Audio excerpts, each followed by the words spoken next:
ಇವತ್ತಿನ ದಿನಮಾನದಲ್ಲಿ ಆತ್ಮನಿರ್ಭರ ಭಾರತಕ್ಕೆ ಎಷ್ಟು ಮುಖ್ಯ ಆ್ಯಂಡ್ ಈ ಕಳೆದ 10 ವರ್ಷಗಳಲ್ಲಿ ಆತ್ಮನಿರ್ಭರ ಭಾರತದ ಹಿನ್ನೆಲೆಯಲ್ಲಿ ಮಾತಾಡೋದಾದರೆ ಏವಿಯೇಷನ್ನಲ್ಲಿ ಆಮೇಲೆ ಏರೋಸ್ಪೇಸ್ನಲ್ಲಿ ಆಗಿರೋ ಬದಲಾವಣೆಗಳೇನು? ನೋಡಿ, ಆತ್ಮನಿರ್ಭರತೆ ಅನ್ನೋದು ಒಂದು ವಿಧದಲ್ಲಿ ಸುಮಾರು ಪಬ್ಲಿಕ್ ಸೆಕ್ಟರ್ 1960s 70s 60sಲ್ಲಿ ಒಂದು ವಾರ್ ಆಗಿತ್ತು ಚೈನಾ ಜೊತೆ. ಅದಾದಮೇಲೆ ತುಂಬ ಪಬ್ಲಿಕ್ ಸೆಕ್ಟರ್ಸ್ ಎಸ್ಟಾಬ್ಲಿಷ್ ಆಯಿತು ಅವಾಗ ದೇಶದಲ್ಲಿ. ಅಂದರೆ ನಮಗೆ ಎವ್ರಿ ಸೆಕ್ಟರಲ್ಲಿ ನಮ್ಮ ಕೇಪಬಿಲಿಟಿ ಇರಬೇಕು ಅಂತ ಅವಾಗ ಹಿಸ್ಟಾರಿಕಲಾಗಿ ನೋಡಿದ್ರೆ ಅವಾಗ ಅದು ಟ್ರೆಂಡ್ ಸ್ಟಾರ್ಟ್ ಆಗಿತ್ತು.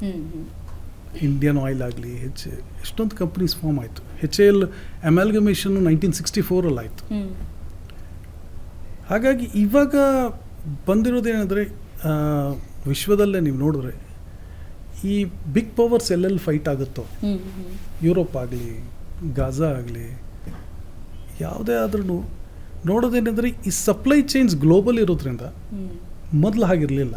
ಸಪ್ಲೈ ಚೈನ್ಸ್ ಗ್ಲೋಬಲ್ ಇರೋದ್ರಿಂದ ಯಾವುದೋ ದೇಶದಲ್ಲಿ ಯುದ್ಧ ಆದರೂ ಏನಾದರೂ ಡಿಸ್ಟರ್ಬೆನ್ಸ್ ಆದ್ರೂ ಅದರ ಎಫೆಕ್ಟ್ ನಮ್ಮ ಮೇಲೆ ಬರುತ್ತೆ. ಹಾಗಾಗಿ ಗೌರ್ಮೆಂಟ್ ಈ ಯೋಚನೆ ಬಂದಿದೆ ದಟ್ ಹೌ ಟು ಇನ್ಸುಲೇಟ್, ನಮ್ಮನ್ನು ಹೇಗೆ ಇನ್ಸುಲೇಟ್ ಮಾಡಬೇಕು